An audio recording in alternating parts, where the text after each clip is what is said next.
is, how it works. Then we'll be focusing on this specific project, and we'll talk about why we're focusing on this specific project, and why specifically we're opposing this project.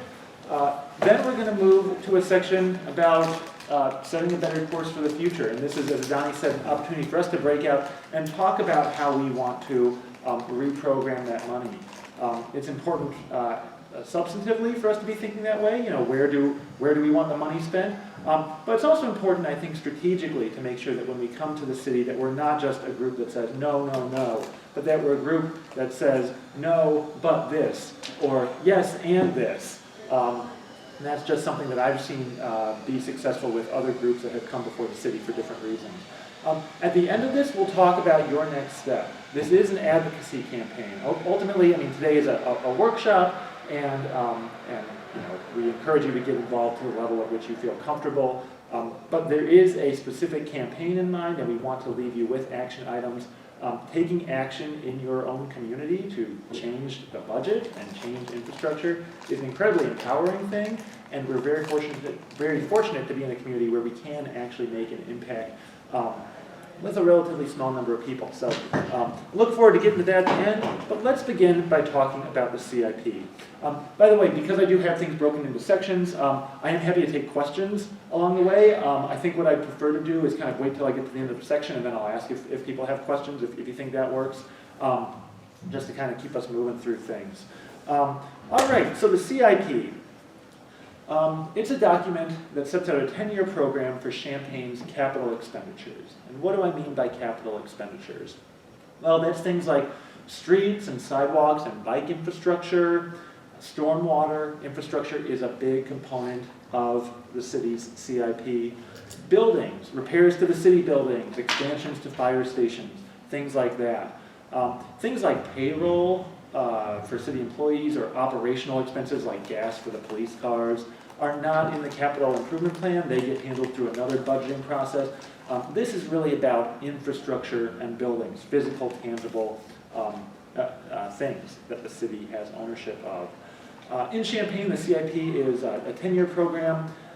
In Urbana, their CIP is a 5-year program. Again, today is largely focused on Champaign, A, because that's my expertise, and B, because that's where our specific campaign is. But a lot of the general principles we're talking about with the CIP are transferable. So actually, I'm just curious, show of hands, who here is a Champaign resident? Most of the room. Urbana residents?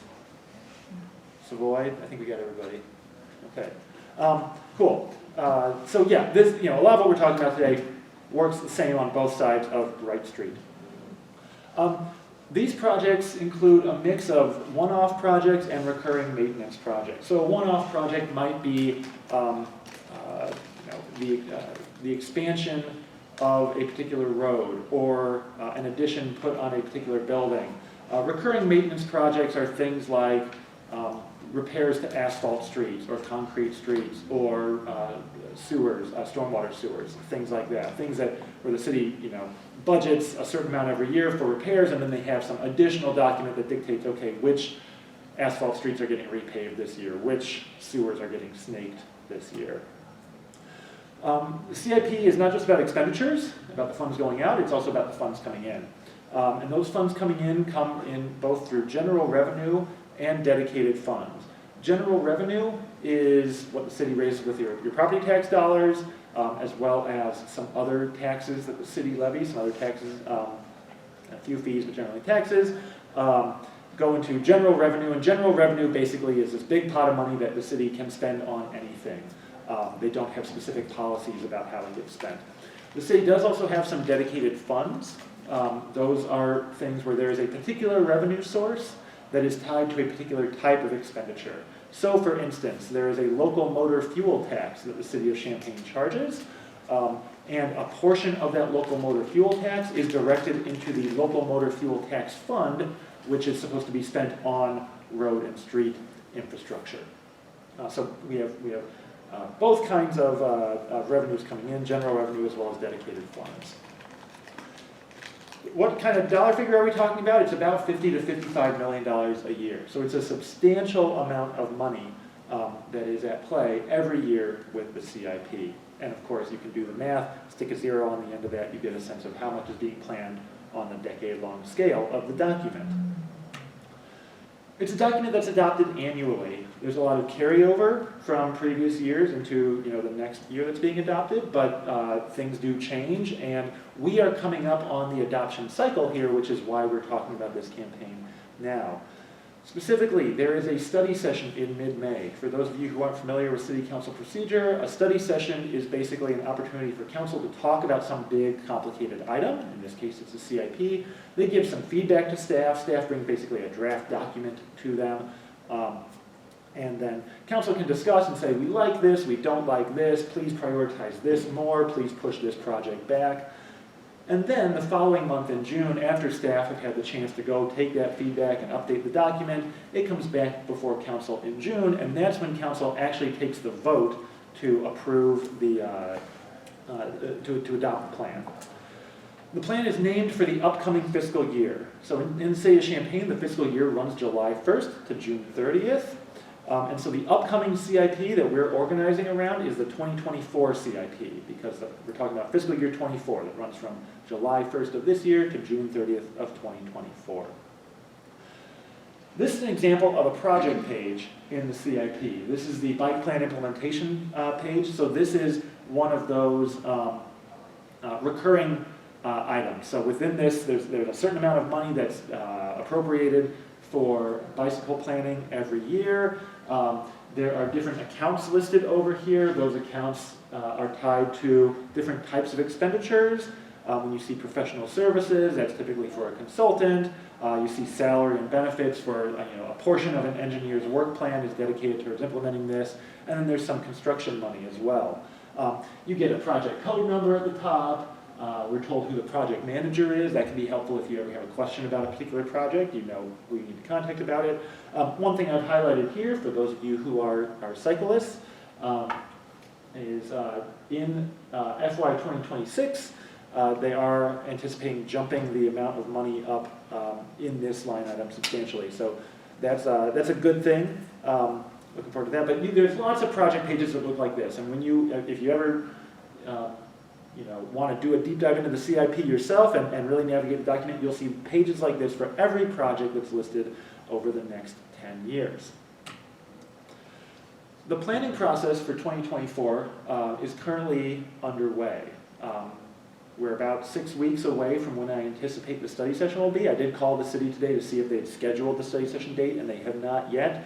But it's likely going to be the second Tuesday of May. Planning process is led by the Public Works Department. That's where the engineers are housed in the city organization. But there is involvement from all other city departments, especially planning and development, as well as finance. What's exciting for us is that this is not traditionally an area of significant citizen advocacy or engagement. Again, complex document, over a lot of people's heads, understandably so. But what that means is that we can move the needle here. If we come in an organized, informed fashion before our city council and speak intelligently about what we want the CIP to look like, I believe we can move the needle on this because it's going to make a big impact with our council. So, before I jump into talking about the specific project we're organizing around, any questions about the CIP generally? Jake? Yeah, going back to the point about where the money is coming from, I was curious how larger infrastructure, like federal dollars, fit into that, and how that sort of influences how projects are adapted or taken on and that sort of thing. Good question. And I'll say this is sort of CIP 101, and your question bleeds into CIP 102, which is a course that I'm still taking myself a little bit. But I did have the opportunity to sit down and talk with some folks at the city about this, because when I worked for the city, I was sort of tangentially involved in the CIP, but it was not a primary area of engagement for me.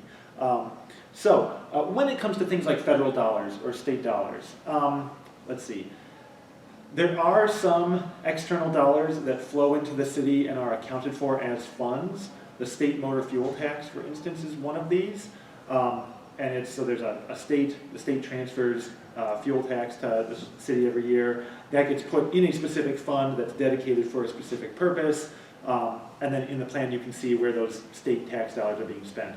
For other things that are grant funded, it will typically show up in general revenue and then be tied specifically to a project with an annotation basically in the sort of the account and description that says, so think about MCOR. MCOR was, has been finished for a few years now, but the big rebuild of Green Street and Wright Street and White Street, et cetera, would have its own number here and would say something like transfer from, Tiger Grant or whatever it's called. So those are reflected. Any grant funding does show up in this document as well.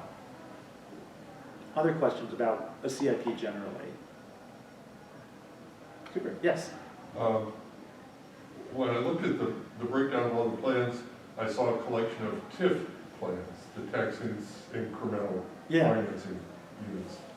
I also saw that there was at least one that wasn't there, an existing TIF that was not included as a funded, did not appear to be a funded or planned for project. Does the lack of presence mean something under those circumstances? Do you remember which one it was? Because I know there was one that expired recently. Neal Street corridor?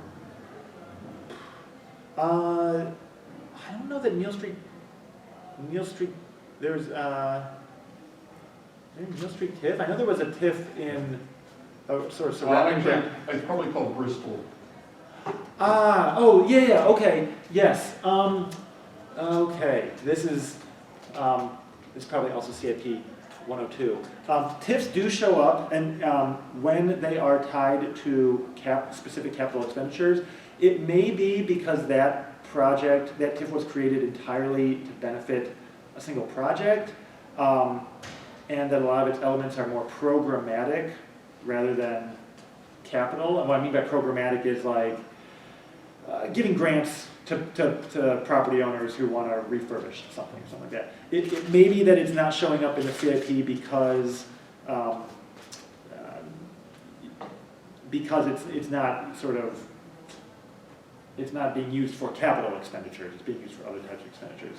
That's an interesting question. I want to learn more about that. So I don't fully know, but thanks for noticing that. I think there's an overlap with the Neal Street corridor, but I didn't dig it up to look. I just noticed it wasn't there. Sure. And wondered if that meant something. That's a great question. I will say, I can't fully answer that question, but I will say that one thing that I believe as someone who worked in the organization and is now outside the organization, engaging in some advocacy, is that I think the City of Champaign ranks high as an organization in terms of transparency and integrity. And so the fact, if something is absent, I would say it's not hiding, but it's not there for some reason, and I don't know what the reason is. But that's something that I think is also beneficial for us, is that I think we're able to make arguments on the merits and have these policy discussions on the merits, and we're engaging with a professional organization, as opposed to there are some cities where behind the scenes stuff matters a lot more, or who's feeding money to whom matters a lot more. I don't think we're operating in that context, which is useful for us because we are not throwing big bucks around. We're just bringing sweat and love and enthusiasm to this. Other questions? All right, well, let's talk about the project. So, the project we're organizing around is Project 0561, Mattis Avenue from Curtis to Windsor, complete street. Got a few different things up here on the screen. First of all, I have a map of the corridor that's at issue here. It's tilted on its side, so north is pointing to your right. For those of you who have been on this corridor, just to orient you a little bit, actually I've got my mouse, so why don't I use that? Yeah, so you've got the Christie Clinic at Windsor and Mattis up here. You've got the Carl Clinic at Curtis and Mattis down here. We've got a road that runs through cornfields in southwest Champaign, and that's the mile-long corridor at play in this project.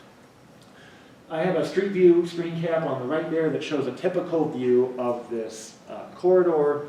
Approximately 2/3 of this corridor is two-lane rural road cross-section with ditch drainage. In other words, not curb and gutter, but just the water flows into a ditch. The road does widen as it approaches both Curtis and Windsor on each end, but most of the road looks like this.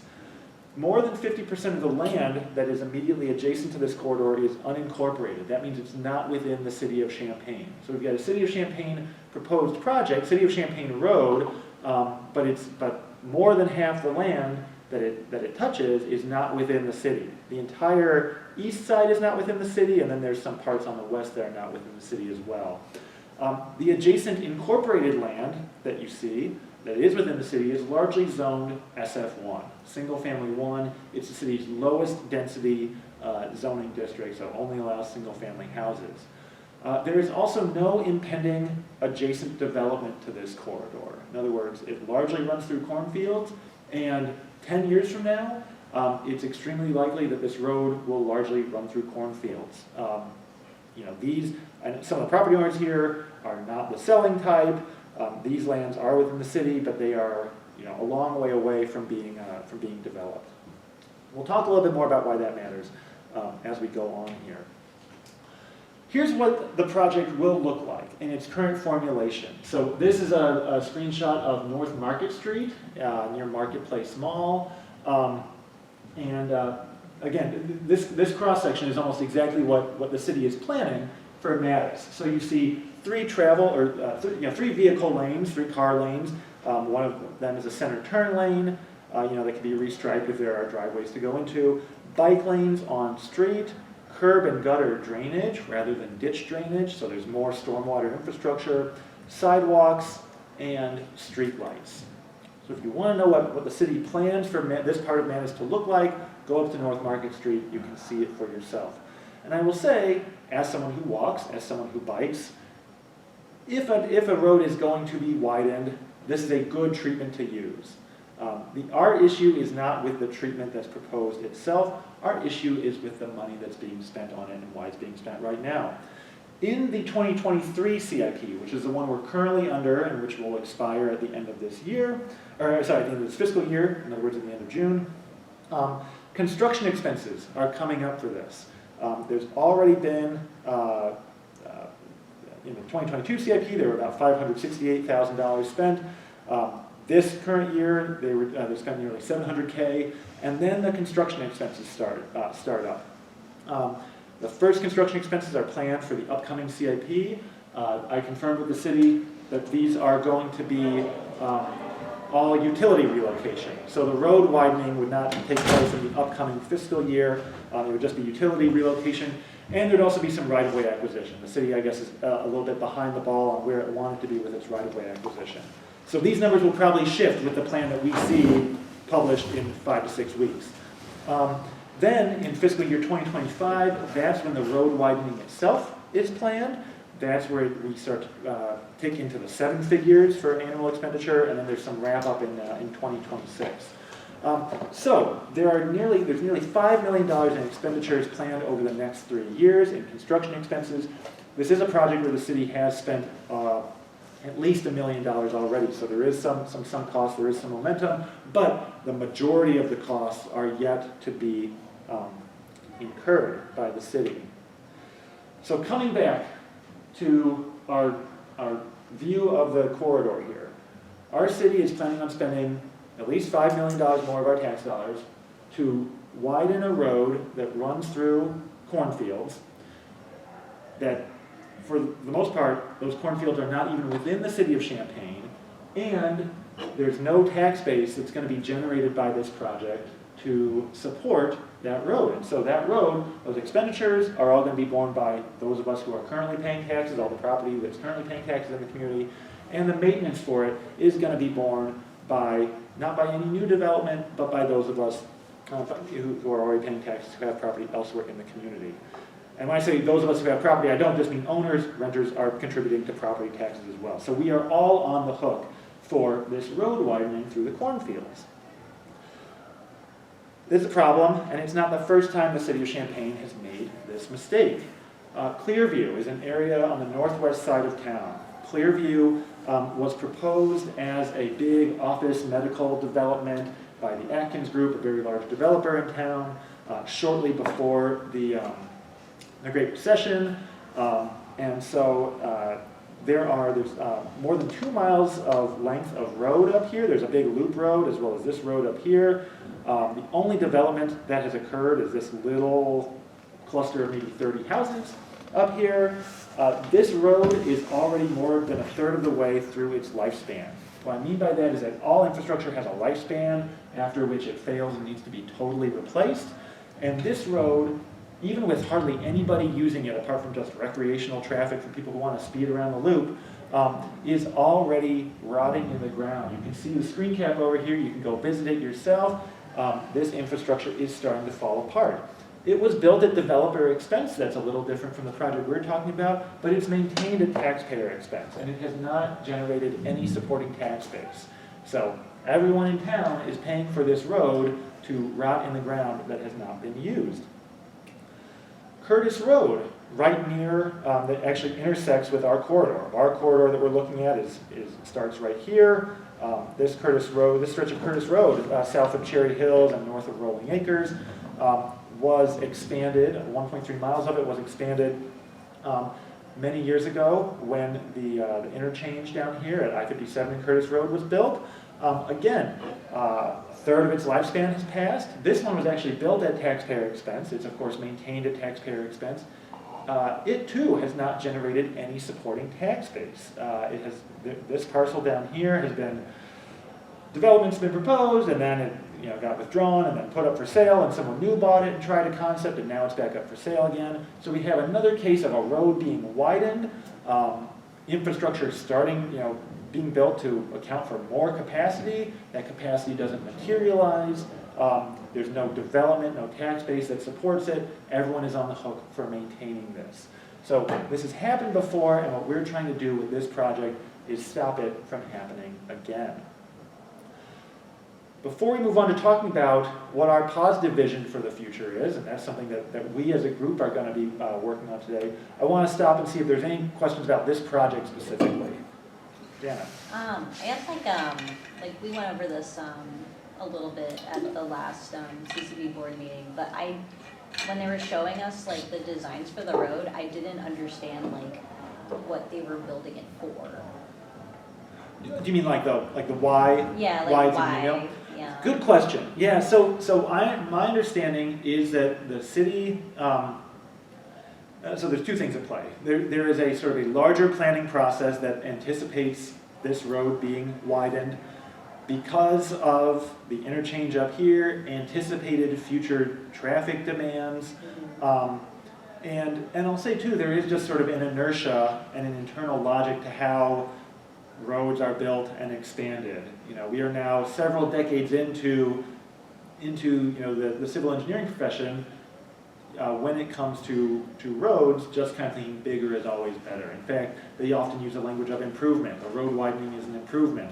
An improvement speaks to a value, right? Is a road widening better? In some cases it is, some cases it's not. But there's very much this sort of internal logic that wider is better and wider is always where we're going in the future. And so you have that at play going on here. The other thing at play is the city's complete streets policy, which is why this road widening is proposed to look like this, with bike lanes, with sidewalks, and not like something that's 4 vehicle lanes with no sidewalk.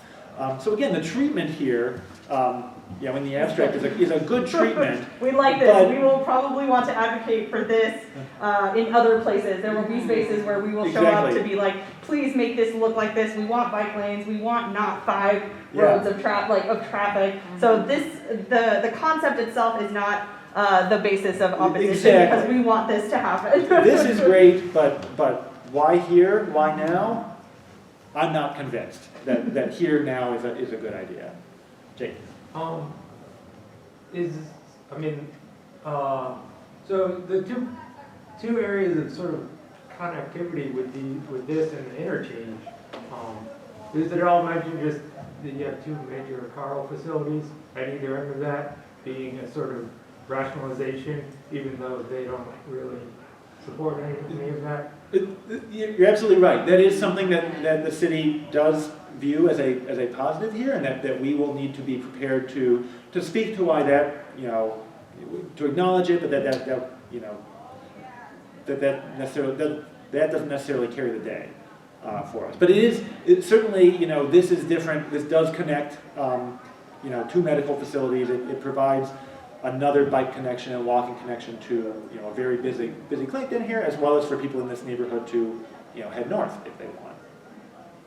I think I'm also going to invoke the Strong Towns conversation a little bit here. I think this is a good example of something that is pushing development out of town instead of focusing where the higher value is and where the higher benefit would be. So again, the idea is that while this is a valuable treatment for these things and it's valuable to connect two of these facilities, how many people is it going to help when there's only one bus stop out there, right? Are there a lot of people biking out there? And where we think, our argument is generally going to be, we expect these types of things to help more people the closer in town they are to grocery stores, to centers of where jobs are at, where people go to school, that kind of stuff, where a majority of neighborhoods are, right? So this isn't even connecting, this is connecting two suburbs, right, to each other. It's not connecting them to the center of town, it's not connecting them to transit, it's not necessarily connecting them to greater things of value, it's connecting them to each other out of town, essentially. Yeah. So again, kind of prioritizing central outward development is kind of from that Strong Towns argument of just if you focus where the higher density is and then go outward, that will be a better effect because you will have the tax base that can pay for some of these roads, that'll pay for maintaining them, instead of us just building out there because we built a road, so I guess we have to build something out there now. Right. So I think that's invoking that Strong Towns conversation here, I think is very appropriate. Definitely. Yeah, well said. Brianna. So it's not even the case of someone's talked about developing out there and... There is zero development driving this. Zero proposed or pending development. Now that's with the best information we have right now. I will say I'm pretty confident in that information. Certainly, when I left the city back in August, there was nothing close to being on the horizon in these areas. I did ask the city if anything has changed, if there is any pending development. That's not FOIA-able information. It's not necessarily public information. So there could be something going on, imminently here that has changed in the past 6 months. The city told me there was nothing going on. I believe that. I'd be highly surprised if anything comes here in years. Mm-hmm. Absolutely. So let's talk. Did you have something else? Yeah, I had one more comment because I feel instead of changing the road, if it was an issue of connectivity between people being able to walk and cycle between the facilities, just having a side path. It's a good point, and one thing I did talk about with the city is, to what extent can some of these components be broken out on their own? Mm-hmm. And the answer is they could. It becomes more complex and it becomes kind of a different type of project in their own framework. And so that's certainly something, when we get to the portion of today's workshop where we're talking about what we want to encourage instead, that's certainly one thing we could do is say, oops, hey, keep this connectivity piece, but then send the other money elsewhere. But to a certain extent, the city at least views all of these as a package, and there is a little bit of path dependency with what they do. If they do a piece of it now, that's going to impact what comes in the future. Yeah. My skepticism arises to think that kind of a professional momentum of civil engineers to build nicer roads is driving this. And I hear you say nobody's developing it, but it didn't get on the list because one of the civil engineers in Public Works decided this was a great idea. It strikes me as an incomplete explanation for it to have gotten to a point where, you're looking at $7 million being invested in something when inside the city to the Strong Cities mode, it wouldn't be hard to find $7 million worth of need. Sure. Yeah, and when I talk about sort of the engineering profession and how there's an internal logic to this, I want to be careful not to be conspiratorial because it's not that there is, how do I put it? It's almost that there is just, there's a language and a logic that's arisen in the profession where there's not a questioning of this sort of thing. That there is just sort of a natural evolution of roads, that all roads are going to be expanded at some point.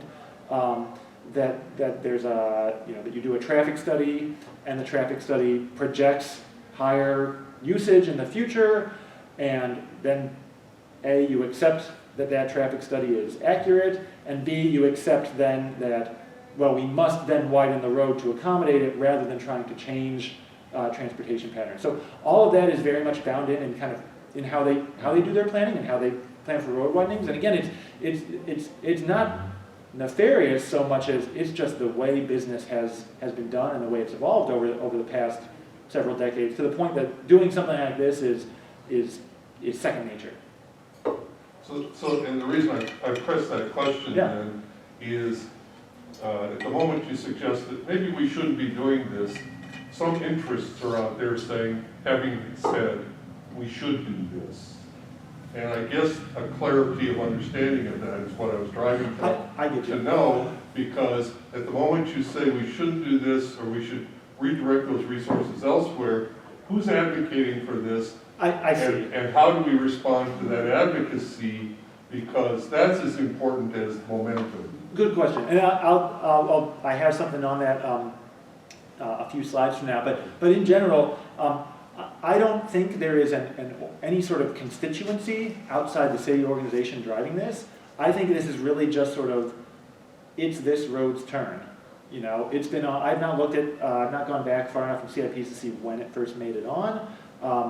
But I think this is very much sort of an outgrowth of the interchange was built back in 2009, something like that.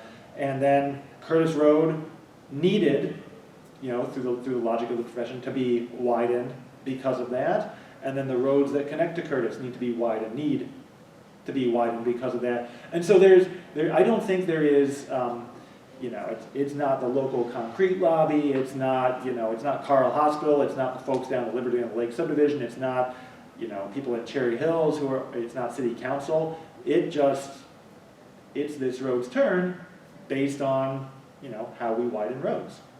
That's where I think we are, and which is an opportunity for us, because I think that it means that we are not going to be up against some other constituency. Thank you. Yeah, no, thank you for the clarification there. I really appreciate that. So let's talk about turning something negative into a positive. We do want to stop this road, but as I mentioned at the beginning, it's important for us to come to council with an idea about what we think the money should be spent on instead. Our strategy for this, of course, is organized citizen advocacy. This project does have momentum, it does have sunk costs, and those are going to work against us here. But, as I said earlier, because the CIP is not politicized, I think even as few as 15 organized people can move the needle on this, stop this project, and get the money spent in a better way. The more voices we have, of course, the more effective we are, so we'll talk about that at the end when we talk about your next steps as advocates, but keep that in mind. The more people we have, the bigger impact we're able to make here. To that point, message discipline, both in content and delivery, is important. We're not going to focus on that tonight. We'll talk about that as we approach these council meetings. But I share that now to say that sometimes there are different tactics you take in different arenas when you're approaching the city. So recently, the last time Urbanism organized to show up to a city council meeting, it was about bike sharing. It was about supporting bike share. And we didn't do a lot of message organization or message discipline because it was just important for us to get out and show our support in the various ways that we all support bike sharing. It was very successful. For a campaign like this, where we're stopping something, we're trying to stop something that is several $1 million and trying to redirect the funding somewhere else, this is a campaign where we do anticipate bringing a little more organization to bear.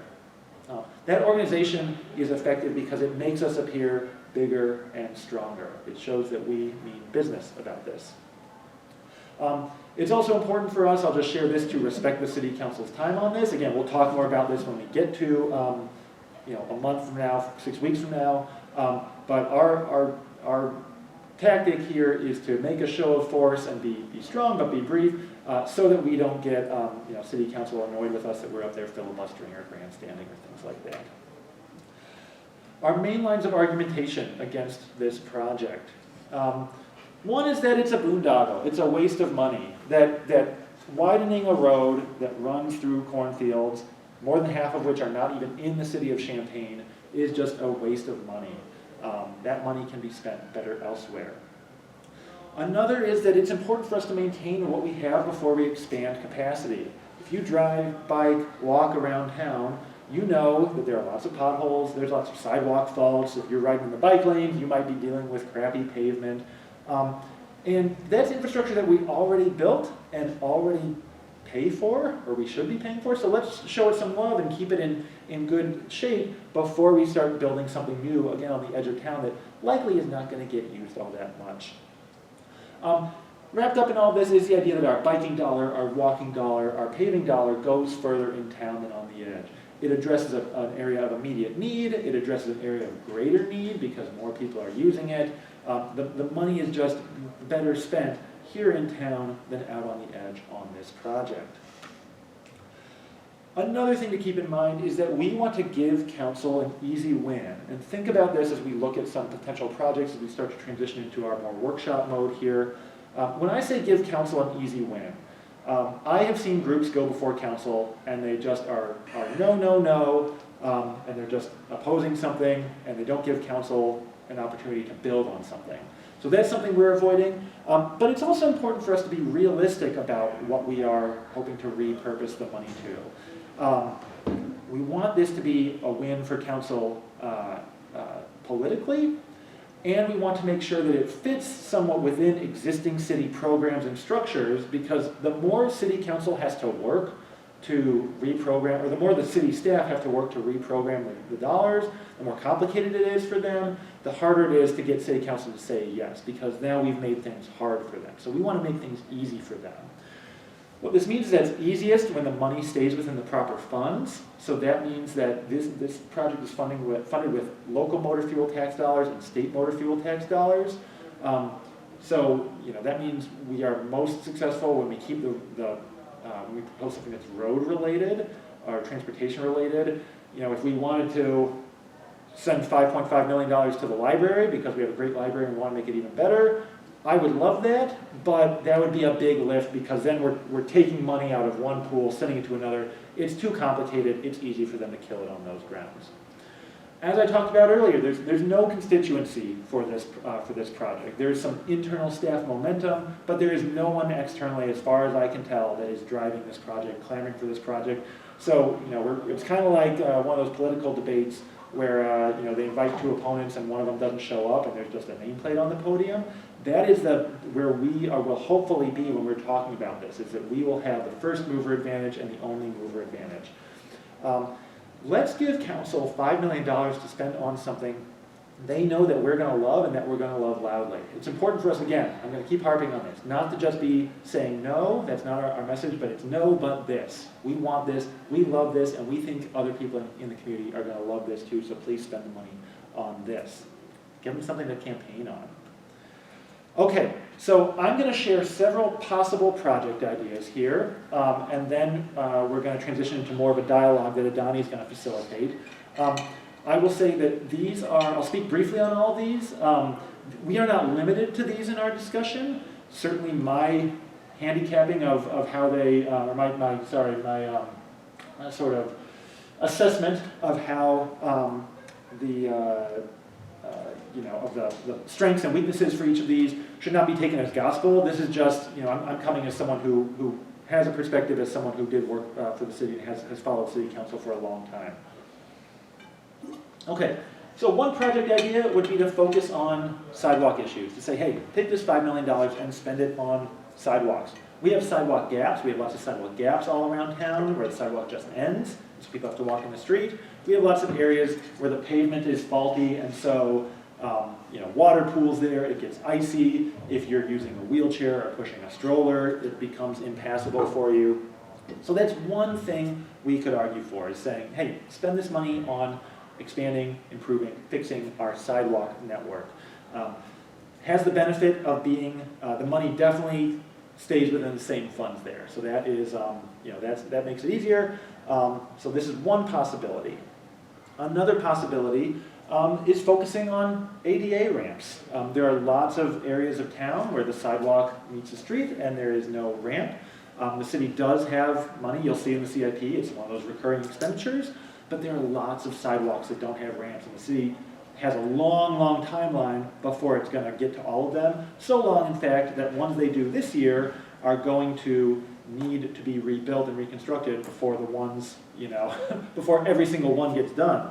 So let's help them get a jump on that, perhaps. Let's send the money towards advancing equity in traveling around by getting more ramps built at a quicker speed. Street lighting is something we could point to.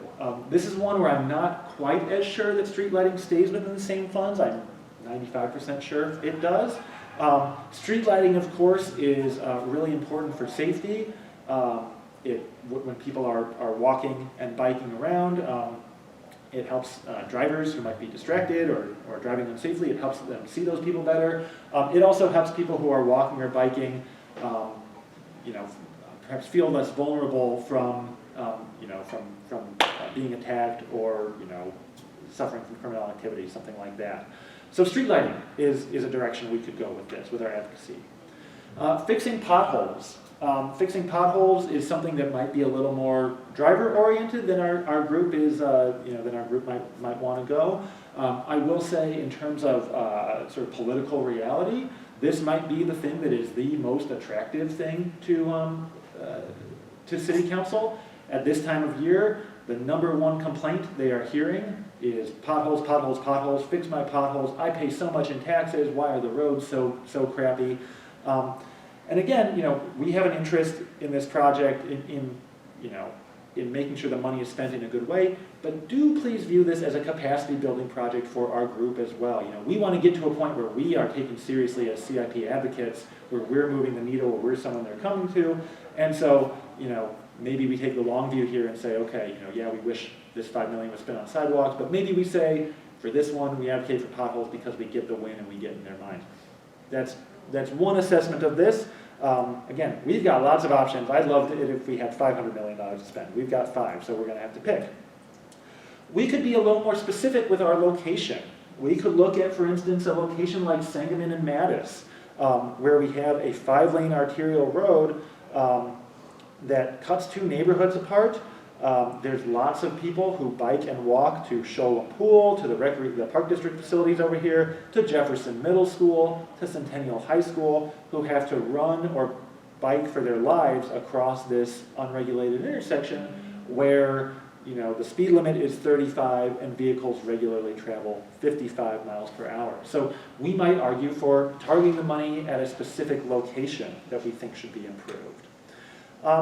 Garden Hills. Garden Hills, this is one where the funding pools get a little wonky for us. I won't pretend to fully understand it myself, but Garden Hills is a neighborhood that has suffered from disinvestment for a long time. The City of Champaign has finally funded some massive improvements to it. You see a street lighting plan over here. They're going to be installing some significant upgraded stormwater capacity. This plan is in the CIP. It's funded over the next several years. We might say, you know what, here's, pitch $5 million more to this project, get it done a year earlier. One of the attractive things about doing something like this is a real winner for the council member who happens to represent this district and thinking about, who might our champions on council be. One reason to, maybe pick a specific location-based project rather than, a general sidewalk fix or something like that. Expanding bike infrastructure, of course. This is something we could advocate for as well. It's a classic street project. It's not much to be said here that I haven't said already about sidewalks or potholes. Same kind of principles apply. Again, it's up to us to determine where we want to spend this money, but we should be thinking about keeping the money streets related, thinking about who might our champions be, thinking about what's a political win for our council. So with that, we want to hear your ideas. So I'm going to turn over to Adani to facilitate a discussion for us. Excellent. Thanks, Brad. I'm going to get my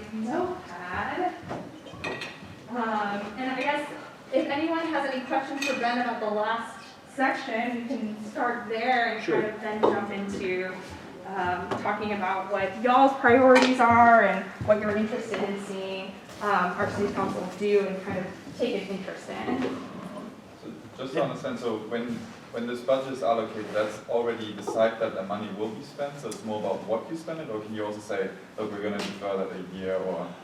Good question. Yeah, so money can be shifted around within the CIP. So, for instance, let's go back to our project page we have here.